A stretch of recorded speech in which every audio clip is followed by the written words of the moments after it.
कब्रिस्तान के उस कोने में, जहां दिन में भी लोग जाने से डरते थे, आज एक नई कब्र बनी थी। मिट्टी अभी ताज़ा थी और लोगों के पैरों के निशान साफ दिखाई दे रहे थे। आज वहां एक इंसान दफनाया गया था, जिसका नाम था राशिद। राशिद एक आम इंसान था, न बहुत अच्छा न बहुत बुरा। नमाज कभी पढ़ता, कभी छोड़ देता, कभी सच बोलता तो कभी झूठ। उसकी जिंदगी भी वैसे ही गुजर रही थी जैसे बाकी लोगों की। अभी तो बहुत वक्त है, वो अक्सर कहता, लेकिन आज उसका वक्त खत्म हो चुका था। जब लोग उसे दफना कर चले गए तो कब्रिस्तान में सिर्फ खामोशी रह गई। धीरे धीरे उसकी कब्र के अंदर हलचल होने लगी। राशिद की आंखें खुलीं, उसने खुद को एक अंधेरी जगह में पाया। चारों तरफ मिट्टी, दम घुटने जैसा एहसास। वो घबरा गया, मैं कहाँ हूँ? अचानक उसे याद आया, मैं मर चुका हूँ। उसका दिल जोर जोर से धड़कने लगा। या अल्लाह, अब क्या होगा? तभी कब्र के अंदर एक अजीब सी आवाज़ गूंजी, बैठ जा। राशिद डर के मारे कांप उठा। उसने देखा, दो परछायां उसके सामने खड़ी थीं, चेहरे सख्त, आंखें डरावनी। तू कौन है? उसने कांपते हुए पूछा। आवाज़ आई, हम वो हैं जो हर इंसान से सवाल करते हैं। राशिद समझ गया, ये वही पल था जिससे वो हमेशा भागता रहा।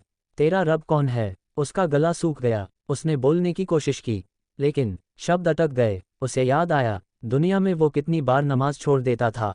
फिर उसने हिम्मत की, मेरा रब अल्लाह है। आवाज़ कुछ नर्म हुई, तेरा दीन क्या है? इस्लाम। तेरा नबी कौन है? मोहम्मद। जैसे ही उसने जवाब दिया, कब्र में हल्की सी रोशनी फैल गई। राशिद ने राहत की सांस ली, लेकिन अभी सब खत्म नहीं हुआ था। अचानक उसके सामने एक पर्दा खुला और उसमें उसकी पूरी जिंदगी चलने लगी। हर वो पल जो उसने जिया था, उसने देखा। कितनी बार उसने झूठ बोला, कितनी बार किसी का दिल दुखाया, और कितनी बार उसने अच्छा काम भी किया। उसकी आंखों से आंसू बहने लगे। या अल्लाह, मुझे माफ़ कर दे। तभी एक आवाज़ आई, ये तेरे कर्मों का हिसाब है। अचानक कब्र दो हिस्सों में बंट गई। एक तरफ हरियाली, रोशनी, ठंडी हवा। दूसरी तरफ अंधेरा, डर, घुटन। राशिद कांप गया। ये क्या है? ये तेरे कर्मों का नतीजा है। अगर उसके अच्छे काम ज़्यादा होते तो वो रोशनी की तरफ जाता, लेकिन उसके गुनाह भी कम नहीं थे। अचानक अंधेरे हिस्से से आवाज़ आई, चीखें, डरावनी आवाज़ें। राशिद डर के मारे पीछे हट गया। या अल्लाह, मुझे बचा ले। तभी रोशनी की तरफ से एक ठंडी हवा आई और एक आवाज़ आई, अभी फैसला बाकी है। राशिद समझ गया, ये इंतजार का दौर है। हर दिन उसे अपनी जिंदगी दिखाई जाती, हर गलती, हर अच्छा काम। वो हर रोज़ तौबा करता, रोता, काश मुझे एक मौका और मिल जाता। लेकिन अब वापस जाने का कोई रास्ता नहीं था। दूसरी तरफ उसके घर में उसका बेटा बैठा था। वो अपने बाप के लिए दुआ कर रहा था, या अल्लाह, मेरे अब्बा को माफ़ कर दे। हर दुआ जैसे कब्र तक पहुंच रही थी। राशिद को हल्का सा सुकून मिलने लगा।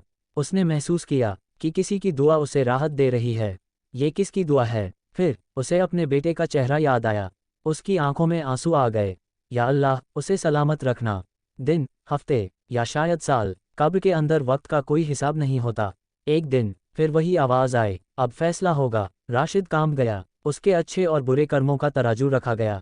हर नमाज, हर झूठ, हर दुआ, हर गुनाह, सब तौला गया। राशिद की सांसें रुक गईं। कुछ पल के लिए सन्नाटा छा गया।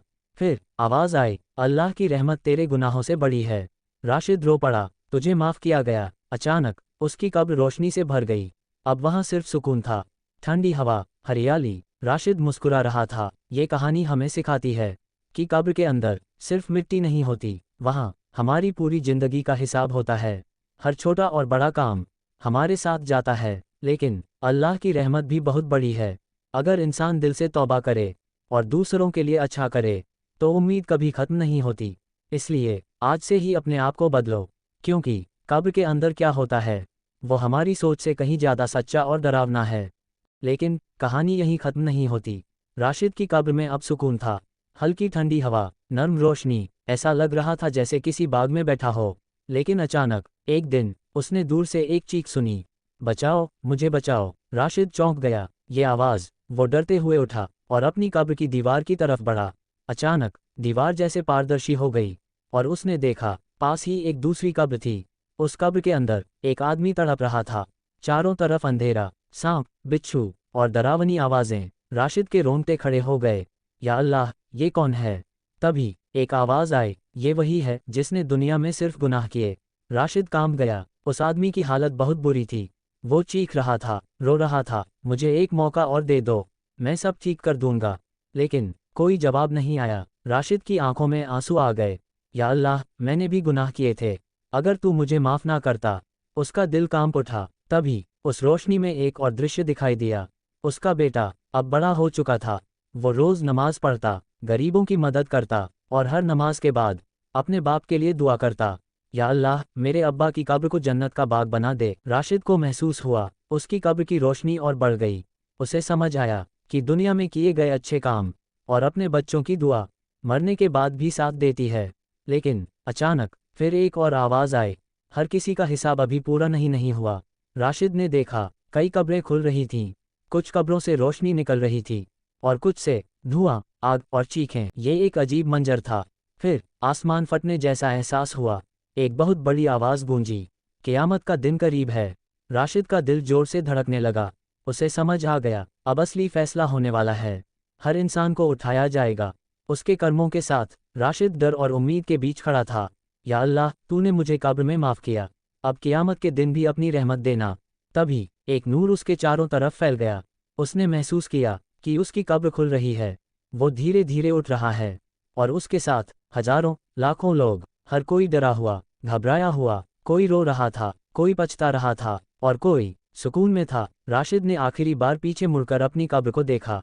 अब वो सिर्फ मिट्टी थी, लेकिन जो उसने वहां महसूस किया वो हमेशा के लिए उसके साथ था।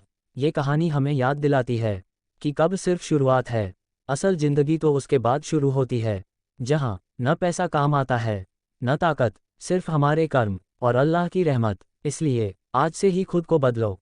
नमाज, अच्छे काम और सच्चाई, यही वो चीज़ें हैं जो कब्र के अंधेरे को रोशनी में बदल देती हैं। क्योंकि कब्र के अंदर क्या होता है, ये सिर्फ कहानी नहीं, बल्कि एक हकीकत है जो हर इंसान को एक दिन देखनी है।